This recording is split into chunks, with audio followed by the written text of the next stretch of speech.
seja muito bem-vindo. Está começando mais uma edição do Conversa com Gestor, inaugurando nossa temporada 2021. Em 2020, que ano, hein? Tivemos, sem dúvida, uma hecatombe no mercado financeiro, muitos acontecimentos importantes, muita gente ganhou dinheiro, muita gente perdeu dinheiro, e a gente vai bater um papo muito especial com o pessoal da BLP Asset, uma equipe super profissional que tem uma gestão interessantíssima de ativos, ativos reais, ativos digitais, e que em 2020 foi a sensação dos investimentos no mundo afora. Eu vou bater um papo super especial com dois dos principais, digamos assim, gestores dessa empresa. O Inácio Poncher, que é responsável da BLP pelos fundos de macroeconomia, os fundos de macroestratégias e também dos fundos de ações, e com o Glauco Cavalcante, que é mais ligado aos fundos de criptoativos. Tudo bem, Glauco? Tudo bem, Inácio? Começamos com você, Inácio. Seja bem-vindo. Ô, Rafa, tudo bem, cara? Beleza, legal demais. Tudo bem, Glauco? Tudo bem, Rafael. Bom estar com vocês aqui de novo. Bacana. Olha, eu vou ser bem sincero, né? Nós aqui da MacLeod, toda hora, dia sim, o outro também, o pessoal fala, mas e o tal do Bitcoin, hein, rapaz? Está subindo muito, como é que faz e tal? Mas é muito interessante, rapazes, porque quando a gente vai tentar conversar um pouco mais sobre Bitcoin, é impressionante como as pessoas ainda têm muitas perguntas e poucas respostas claras, né? Ainda não está muito claro na cabeça do gestor, e aí eu já encaminho essa pergunta para o Glauco, de que maneira uma pessoa pode investir em um criptoativo. Glauco, se você tivesse que explicar aí para o meu filho de 6 anos, quer dizer, para o meu filho de 6 anos, não, que eu acho que ele vai aprender mais rápido que eu, é melhor explicar para o meu pai, que já tem quase 70. Como é que você explicaria de uma maneira simples e didática como investir num criptoativo? Não, eu acho que eu gosto de fazer sempre um paralelo. Você tem toda a razão, Rafa. Assim, é um assunto que não é tão trivial, né? Mesmo quem entende, quem não entende, é um assunto polêmico. Assim, eu poderia ficar aqui falando 2 horas sobre o que é esse novo mundo digital, mas eu vou te dar assim, rapidamente uma ideia. Primeiro, o que ajuda muito é você sempre fazer um paralelo dos ativos digitais com o mundo convencional que existe hoje em dia, né? Então, para você investir em criptoativos, e tem mais de 2.000 criptos, né? O que eu acredito que esse número vai ser reduzido para 50 no futuro, você deve pensar exatamente como um investimento numa ação, tá? Você pode comprar uma ação que você goste, você leu sobre a ação, você se interessou, ou algum amigo teu trabalha na empresa, você vai numa corretora e você compra aquela ação. Então, você pode entrar numa corretora de cripto e comprar um Bitcoin, comprar um Ethereum, numa corretora de cripto. Normal, como você entra numa corretora e compra qualquer ação. Agora, você pode também investir num fundo. Tá? Um fundo tem uma proposta diferente do que uma simples ação. No fundo, você tem um gestor, ele faz uma cesta dos melhores ativos que ele acredita que tem e nos melhores setores. Então, é exatamente igual o Poncher faz. O nosso fundo BLP Multiestratégia 1, ele escolhe os setores que ele mais gosta. Eu gosto de mineração, no momento não gosto de siderurgia, não estou em bancos, na parte de bancos, mas eu estou na parte de telecom. Então, ele escolhe basicamente os melhores setores e dentro dos setores ele escolhe os melhores ativos. Então, o meu conselho para o teu filho ou para quem quer comprar Bitcoin e Ethereum faça a mesma coisa que você faz com as suas ações. Quer comprar uma ação? Vai numa corretora. Quer investir no fundo que tem uma gestão dinâmica, seleciona os melhores ativos, faz long short, opções, você investe num fundo. Interessante. Então, para eu entender, investir em criptoativo não é sair comprando Bitcoin, não, né? É muito pelo contrário, é você fazer uma gestão eficiente, escolher os melhores criptoativos, fazer uma cesta de criptomoedas. Seria mais ou menos isso? Mais ou menos não, Rafa. É exatamente isso. Está perfeito. Está certíssimo. O nosso fundo, o BLP, a gente tem um fundo que é o Genesis. Na verdade, o fundo de cripto nosso, o Genesis, ele fica no exterior, ele não fica aqui. Os ativos estão no exterior, está tudo lá fora.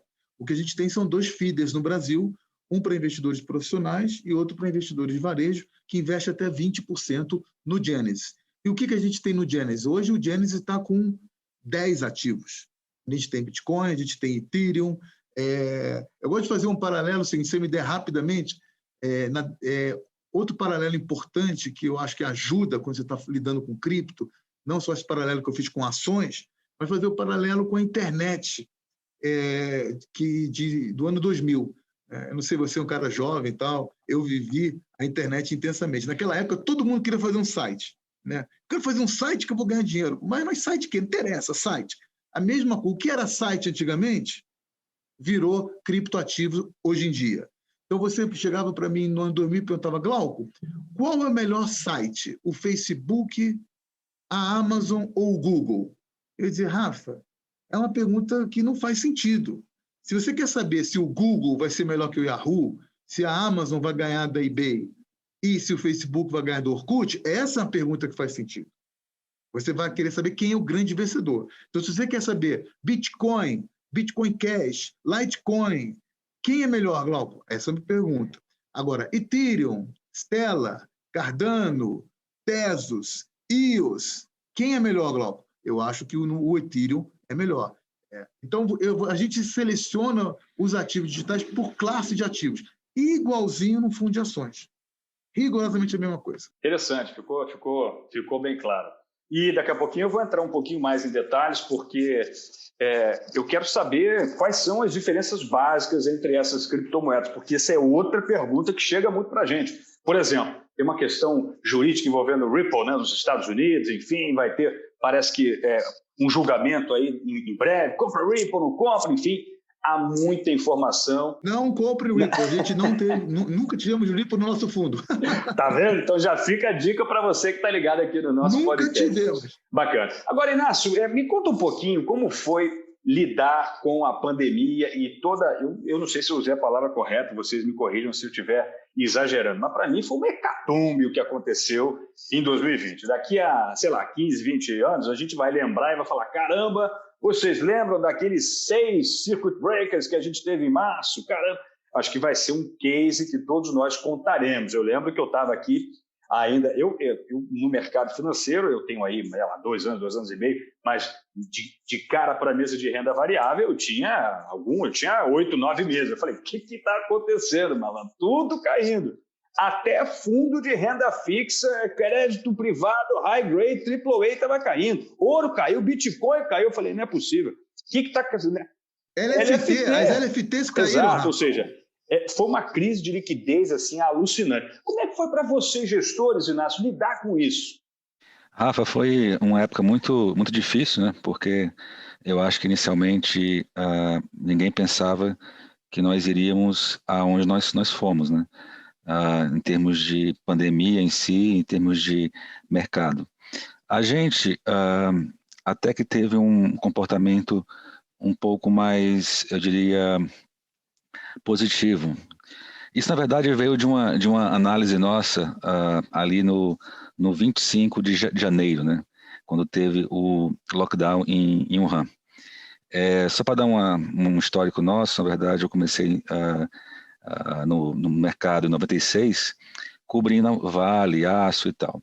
E em 2005, eu comecei ir muito a China, muito é o quê? 3, 4 vezes por ano, e então a gente ao longo de vários anos, eu fui mais quase 30 vezes à China, então eu tinha um pouco mais de conhecimento como as coisas funcionam lá.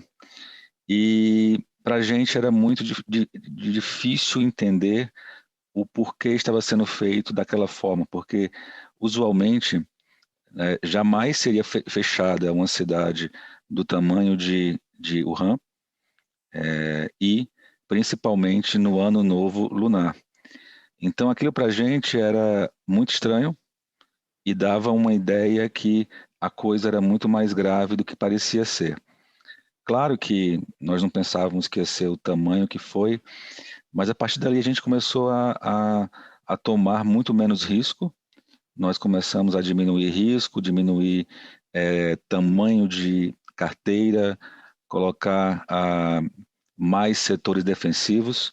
E eu falo setor defensivo, são setores principalmente de consumo básico, telefonia e tal. A gente então teve a primeira grande onda na Ásia. Depois a gente teve a segunda onda na Europa e era questão de tempo chegar aqui, né? A US, a Brasil e tal. Então a gente, quando chegou aqui, nós estávamos com uma carteira bem mais defensiva. Claro que nós sofremos também, mas a gente sofreu um pouquinho menos em razão dessa visão.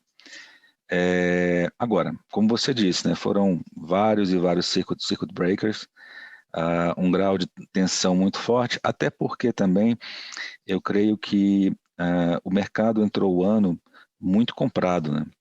A gente tinha recém passado os 100 mil pontos, então estava todo mundo na mesma ponta.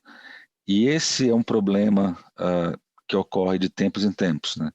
Você forma um consenso muito forte comprado, e quando você tem qualquer tipo de desmonte em larga escala em função de alguma coisa, sempre vai exagerar para o outro lado. Até porque quando o mercado, por exemplo, se você pegar o 2019, ele subiu sempre subindo com baixa volatilidade, com baixo risco. Então, isso chama as pessoas para aumentarem a exposição ao risco. Usualmente, as pessoas sempre aumentam a exposição ao risco quando o risco está baixo, e ela faz sempre maior. Então, na hora que a coisa balança, ela está sempre maior do que deveria estar. O movimento da entrada dos investidores ela vai sendo gradual conforme a rentabilidade ela vai se mostrando, né? Então, o investidor ele vai ganhando aquela confiança para aportar um pouco mais, né? Então, o tombo acaba sendo realmente um pouco maior, mais ou menos isso. É que, Rafa, usualmente ocorre uma coisa que é humana, né? Mas a pessoa vai ganhando de pouco em pouco, a confiança aumenta e ela acaba fazendo uma posição maior com preço para cima. E aí depois ela está com um preço alto, com uma posição que normalmente é maior do que ela deveria ter feito. É aquele equilíbrio de carteira que a gente precisa manter, né? Enfim, 60% renda fixa, é variável e tal. Conforme esse patamar vai ser desbalanceado, o ideal seria que a gente fosse fazendo um movimento contrário, né? Então, se a gente está mais posicionado em ações porque as ações subiram, a gente não tem que aportar mais em ações, a gente tem que aportar mais em renda fixa. E assim vai, né? Para você aproveitar e essas oscilações de mercado irem acompanhando a carteira. Rafa, é fácil falar, mas na hora que a coisa sobe lá e você quer ganhar mais dinheiro, aí todo mundo quer aumentar, a confiança vai lá no... A coceira danada, né? Impressionante. Mas vamos lá, como é que vocês analisam esse final de 2020, começo de 2021? Aí eu queria também trazer um pouquinho a opinião do Glauco, porque o Bitcoin subiu aí, dolarizado, mais de 300%, né? Interessante o que aconteceu, porque todo mundo sabe o potencial que tem a tecnologia do blockchain, ainda não está muito claro, né? Mas aos poucos vai sendo um pouco mais nítido esse movimento, essa descorrelacionalização em relação aos bancos, ao mercado centralizado, essa descorrelação dos ativos digitais dentro de um portfólio diversificado.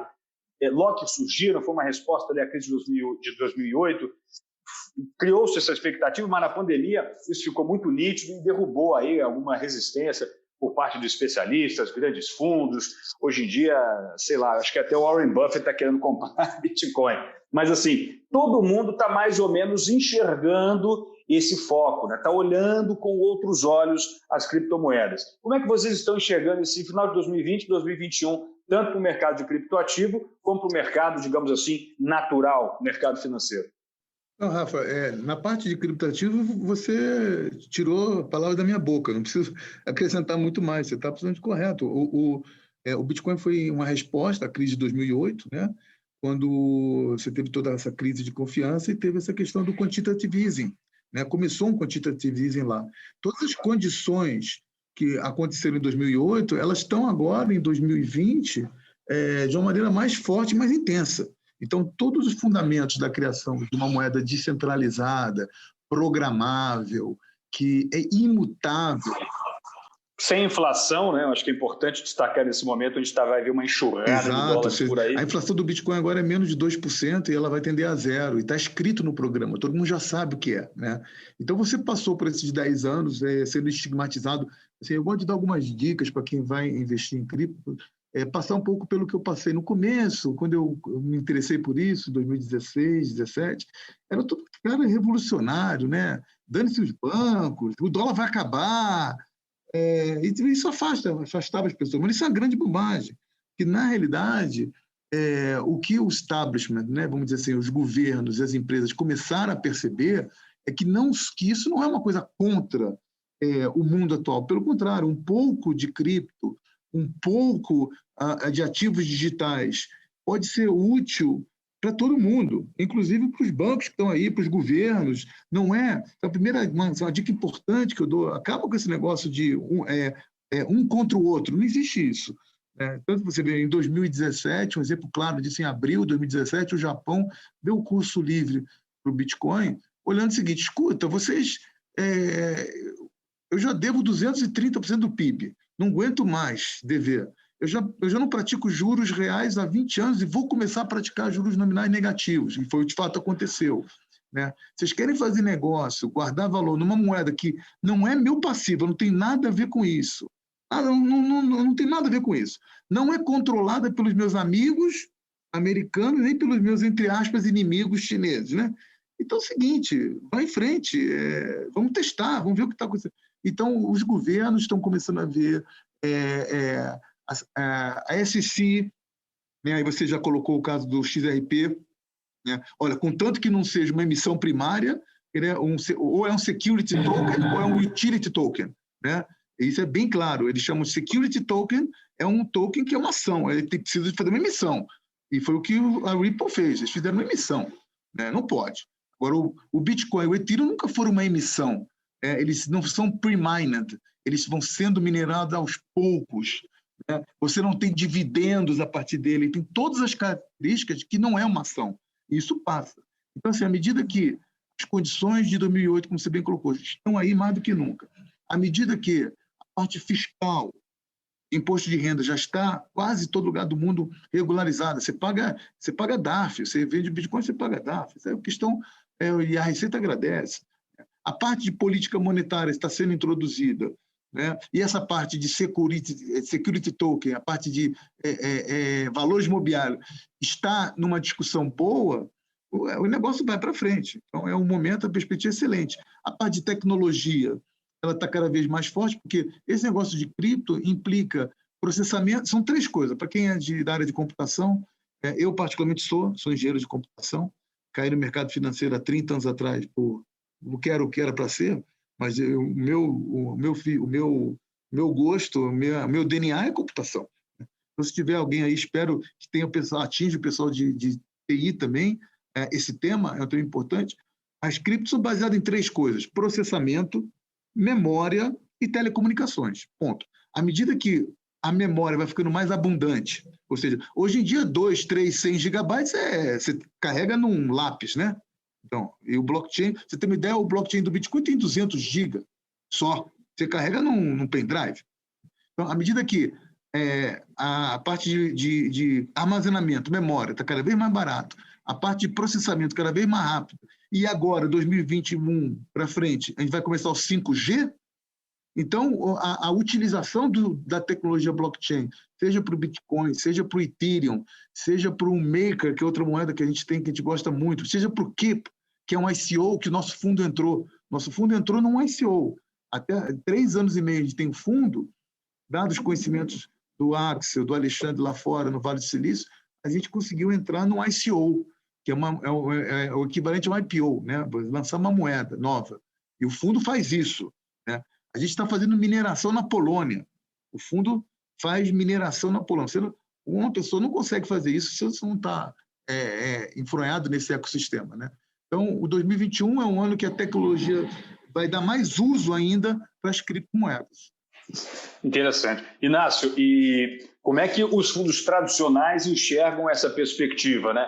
Como é que vocês, na retaguarda de cá, em fundos mais ligados a ações, ao mercado tradicional, enxergam essa chegada e de que maneira que a BLP se organiza para ter esses dois fundos aí no portfólio de vocês.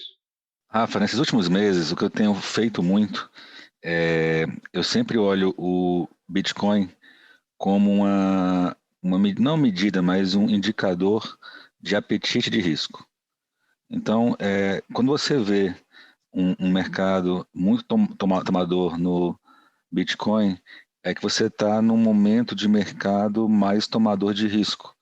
Então, usualmente, você tem uma correlação positiva entre o Bitcoin e o mercado de risco de uma forma mais simples, vamos dizer assim.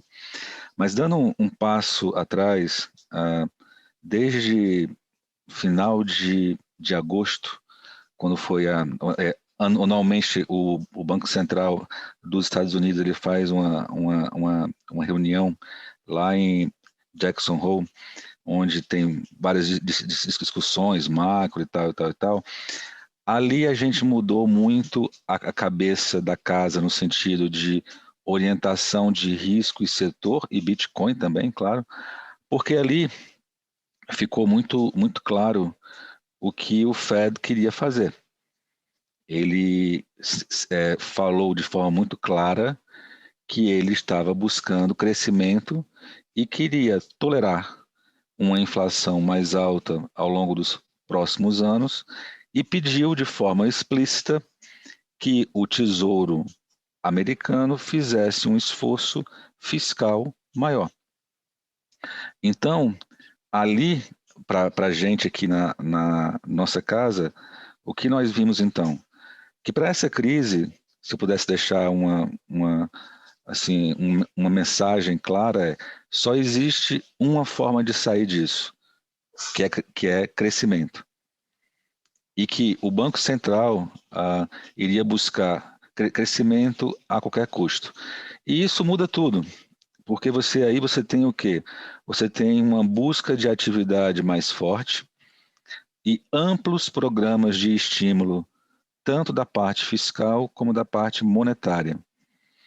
E a partir daí então, ali ficou muito claro que as commodities seriam o veículo primário dessa alta, porque você teria então uma atividade mais forte, então você tem uma demanda real por commodities de uma forma clara, mas você teria, nesse caso de hoje, uma demanda financeira muito grande. E essa demanda financeira, ela pode fazer até mais efeito do que a demanda real. Talvez essa, na nossa visão aqui, seja a maior diferença do ciclo de commodities atual para o super ciclo lá de 2007 e 2008. Porque lá, na verdade, era muito mais a China aparecendo de uma forma muito clara em termos de demanda, mas em termos de posição financeira em busca de hedge, de inflação, isso não era um vetor primário lá. Aqui é. E aqui, eu acho que você pode até ter um efeito maior do tamanho da liquidez global. Porque é o seguinte, quando você pega os dois mercados de commodities mais líquidos, ouro e óleo, esses mercados eles realmente comportam um volume maior.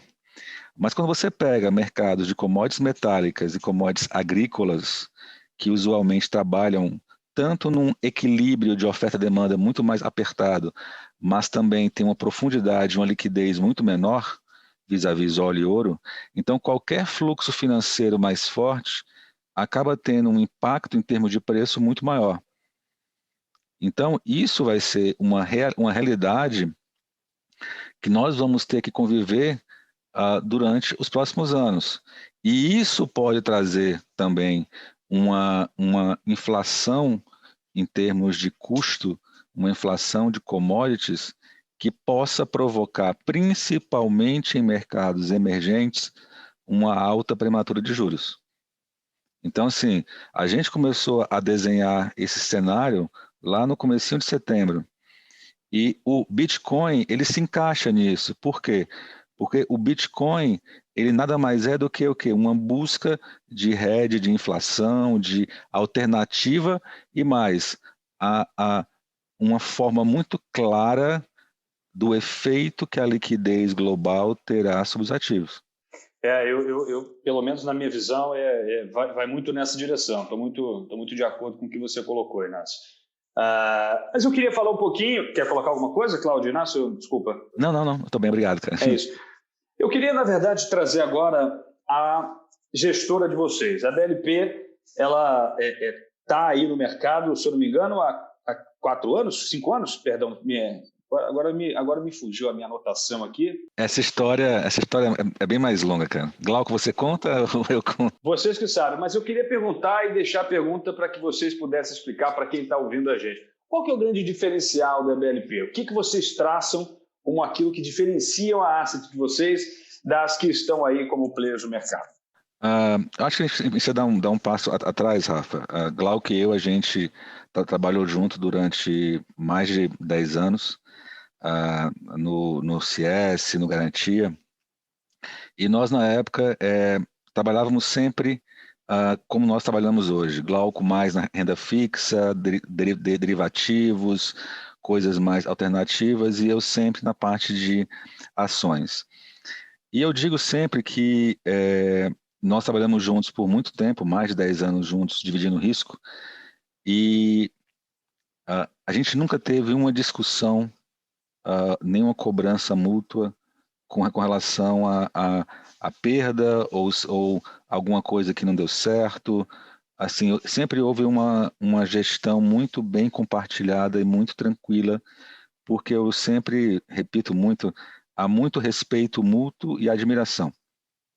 Então, nós temos, primeiro, que é essa sintonia, que eu sempre repito, você conhece quem toma risco junto com você na hora da perda, na hora que a coisa dá errado e que você tem que tomar a decisão de zerar, não fazer nada ou até aumentar.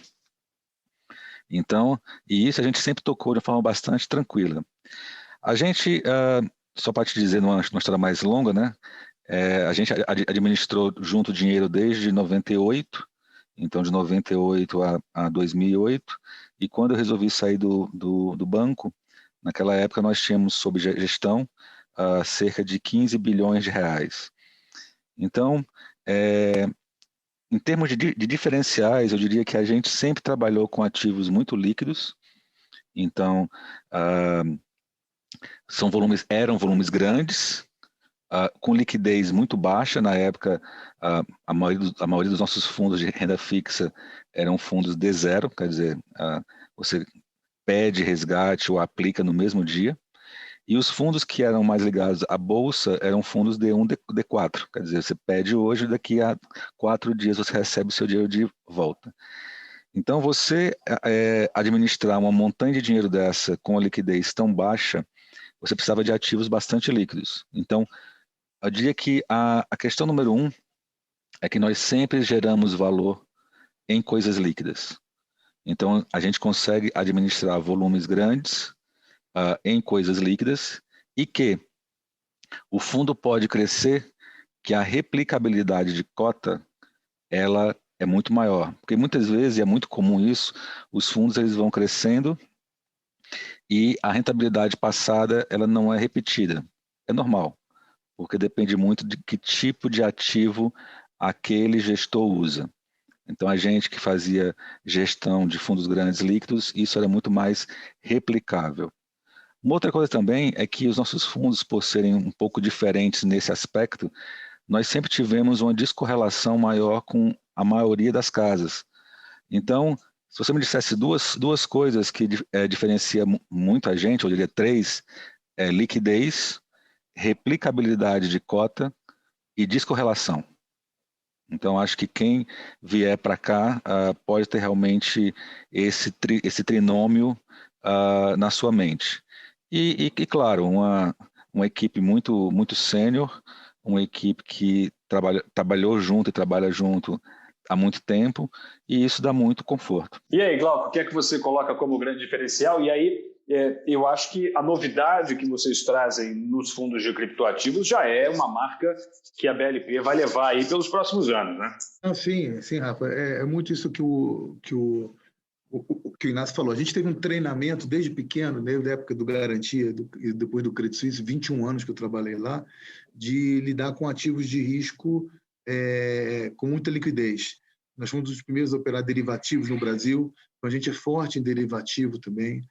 Uma característica nossa a gente trabalha muito o produto em si, o produto de uma maneira bem objetiva. Então, por exemplo, crédito. A gente não mistura crédito com multimercado. O nosso fundo de multimercado não tem crédito, ponto. Mas eu vou ganhar um pouco mais, não interessa. Fundo de crédito é uma coisa, fundo de multimercado é outra. Então, a gente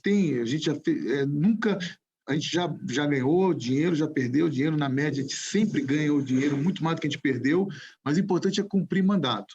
Então, eu tenho um mandato de cripto, vamos fundos de cripto.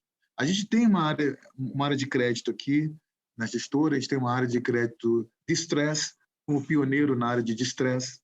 Nós fomos pioneiros na área de precatório, a gente tem fundo de precatórios aqui, para investidores profissionais, mas eles não se misturam.